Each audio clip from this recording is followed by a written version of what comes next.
ذرا سوچو، ہم ذرا زیادہ چلتے ہیں تو ہمارے پیر درد کرتے ہیں، وہاں پہ وہ 30 گھنٹے بیٹھے چلتے ہوئے آ رہے ہیں، چلتے آرام کرتے، چلتے بیٹھے آپ کے پیروں میں زخم ہو گیا تھا، جن کے صدقے پوری کائنات میں صدقہ بانٹ رہے ہیں، وہی 30 گھنٹے چل رہے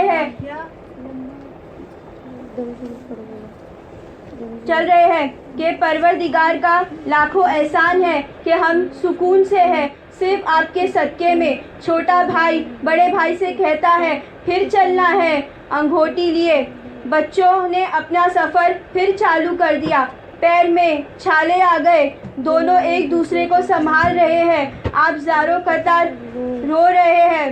جب رونے کے بعد صبح ہوئی تو حیرت سے منظر دیکھے کہ پھر وہیں پہ پوری رات چلے 30 گھنٹے، لیکن پھر وہیں پہ درخت کے اندر بڑی سی جگہ تھی، آپ اس کے اندر دونوں شہزادے بیٹھ گئے، سامنے چشمہ تھا، پہلے ہاتھ منہ دھوئے، پھر چشمے کے سامنے پیڑ میں چھپ گئے، بیٹھ گئے، کوئی نہ دیکھ لے ہمیں۔ ظلم کی انتہا ہو گئی تھی، اتنا ظلم تھا، وہیں چشمے کے پاس حبشیہ غلام آئی، ایک حبشہ کے رہنے والی کنیز آئی اور چشمے سے پانی لینے کے لیے آئی، حارث نام کے ایک آدمی کے وہاں بڑی تھی۔ جس وقت وہ چشمے کے پانی لے رہا تھا، ایسا لگ رہا تھا جیسے چاند پانی سے طلوع ہو رہا ہو، بچوں کو عکس پانی میں پڑا رہا تھا، اس عکس سے پانی چمک رہا تھا، دیکھ کے چاند جیسا چہرہ، اتنی خوبصورت، اتنی حسین، جیسے رقص کرے اوپر آسمان، اتنے بچے حسین تھے۔ آپ بچوں کو دیکھے، جلدی سے ان کے پاس آئے، کہا بیٹا کون ہو؟ کہا ہم مسلم بن عقیل کے یتیم ہیں۔ آپ دیکھے کہ سمجھ گئے کہ یہ کوفے کے بچے نہیں ہیں، کہا یہیں بیٹھے رہنا، میں ابھی آتی ہوں۔ مالکن کو پورا ماجرا کہہ کے، وہ سچی اہل بیت سے محبت کرتی تھی۔ آپ نے کہا کیا مسلم بن عقیل کے بچے ہیں؟ سچ میں بیوی میں دیکھ کر آئی ہوں، اور وہ اپنا دوپٹہ نکال کر کنیز کو پہنا دیا اور کہا آج سے تم آزاد ہو، آج سے ہم بنا بہن ہیں۔ خود ننگے پیر اور ننگے سر بھاگے بچوں کو لینے، دونوں کو اپنے سینے سے لگایا، ایک بچہ کنیز کو دیا، ایک خود لے کر واپس آ گئی، ان کے زخموں پہ مرہم لگایا اور پیار کرنے لگی، پانی گرم کیا، انہیں نہلایا۔ شہزادوں کو پلنگ پہ بٹھا کر آپ کو دیکھ رہی تھی کہ اتنے حسین بچے، اتنے پیارے بچوں کے ساتھ ایسا سلوک کیا گیا، یہ نبی سے نسبت ہے۔ جو بچے میدانوں کے گلیوں میں گھومتے تھے، آج وہ تنہا کوفے میں بھٹک رہے ہیں۔ بچے بڑے خوش تھے کہ کوئی تو ملا کہنے کھلانے کے لیے، کھانے کے لیے کہو تو آپ نے نہیں کہنے لگے، تو ایک ماں کی طرح بچوں کو کھانا کھلایا۔ بعد میں کہا کہ تھوڑی دیر آرام کر لو۔ ابن زیاد کی فوج میں سے حارث تھا، باقیوں سے بات کرنے لگے کہ آپ کا میرا شوہر حارث تو بڑا لالچی ہے، اگر اسے پتا چلے گا کہ بچے یہ ہیں تو وہ لالچی بچوں کو بیچ دے گا۔ کنیز سے کہا کہ انہیں سلوانے لگے۔ حارث گھر میں داخل ہوا، لیکن کہنے لگا میں صبح سے بھٹک رہا ہوں۔ وہ بڑبڑ کرنے لگا۔ بچے خواب دیکھتے ہیں کہ دادی زہرا خواب میں آئی ہے، کوئی ریاوت ہے کہ بابا مسلم خواب میں آئے ہیں اور کہہ رہے ہیں کہ بیٹا اب اب تمہاری تکلیف کچھ دیر کی ہے، تم لوگ بہت جلد میرے پاس آ رہے ہو۔ ماں سیدہ کہتی ہے میرے بچے آپ بہت جلدی میرے پاس آنے والے ہیں۔ دونوں بچوں کی چیخ نکل جاتی ہے۔ دونوں بھائی ایک دوسرے سے پوچھتے ہیں تم نے کیا دیکھا؟ کہا میں نے ایسا دیکھا ہے کہ مجھے بابا دکھے، مجھے دادی دکھے۔ دونوں لپٹ کے زاروں قطار رونے لگتے ہیں۔ وہ چیخ حارث کے کانوں میں پہنچی ہے۔ حارث کہتا ہے یہ گھر میں بچوں کی آواز آ رہی ہے۔ بے اولاد تھے دونوں، کہنے لگے کہ نہیں یہ پڑوس کے بچے ہیں۔ بولا پڑوسی کے گھر بہت دور ہے، یہ آواز قریب سے آ رہی ہے۔ وہ گھر تلاش کرنے کے لیے نکلا۔ بچے ایک دوسرے کو لپٹ کر زاروں قطار رو رہے ہیں۔ پوچھے کون ہے؟ بچے کہے دبی آواز میں ہم مسلم بن عقیل کے یتیم ہیں۔ کہا ٹھیک ہے اور خوش ہو کر وہاں سے چلا گیا۔ بی بی سے کچھ نہ کہا۔ بی بی پریشان پوری رات بھر ٹہل رہی ہے۔ صبح سورج طلوع ہوتا ہے اور یہ بچوں کو لے کے نکلنے لیا تیار ہو جاتا ہے۔ بیوی نے کہا میرے جیتے جی بچوں کو نہیں لے جا سکتا، میں تجھے لے کے جانے نہیں دوں گی۔ تیری یہ حرکت مجھے ناگوارا ہے۔ میں نہیں چاہتی کہ میں روز محشر میں رسول اللہ کے سامنے شرمندہ ہوں۔ حارث نے کہا ٹھیک ہے جیسا تم چاہو ویسا ہی کروں۔ حارث سے کہا کہ پہلے تم مجھے شہید کرو پھر جانا، میں تمہیں ایسے جانے نہیں دوں گی۔ اسے پانی اپنی بیوی کے سر پر زور سے تلوار مارا ہے، لیکن پھر بھی وہ کہتی رہی کہ بچوں کو نہ لے جاؤ، بچوں کو نہ لے جاؤ۔ بچوں کو بہت بے رحمی سے پکڑا تھا، دونوں کی زلفیں اپنے ہاتھ میں پکڑ کر گھسیٹ رہا تھا۔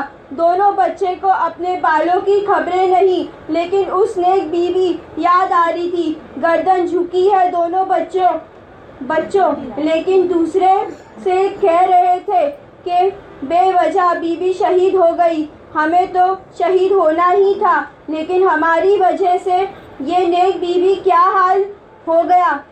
ذرا دیکھیے بھائی، دونوں کے بال پکڑ کے نہر فرات پہ لے گیا، اور وقت نہر فرات پہ لے گیا تو دونوں سے پوچھنے لگے کہ بتاؤ پہلے کسے قتل کرنا ہے۔ دونوں بھائی کہنے لگے کہ تم قتل ہوتا ہوا میں نہیں دیکھ سکتا، تو تم پہلے مجھے قتل کر دو۔ ایک دوسرے سے کہہ رہے تھے، پھر کہتے ہیں ہم دونوں ایک ساتھ لیٹ جاتے ہیں۔ دونوں اس طرح سے نہر فرات پہ لیٹے جیسے گلے مل رہے ہو۔ لیٹنے کے بعد جو تلوار چلائی ہے کہ دونوں شہادت ہو گئی۔ ان اللہ ان الیہ راجعون۔ دونوں بچوں کے سزا ہوئی کہ جب سر مبارک لے جاتا ہے ابن زیاد کے پاس تو آگ ببولا ہو گیا اور کہنے لگا بے شرم بے حیا، میں انہیں زندہ لانے کہا تھا، تو نے انہیں قتل کر دیا اور اس کے پیچھے کتے چھوڑ دیے گئے۔ درود شریف پڑھیں۔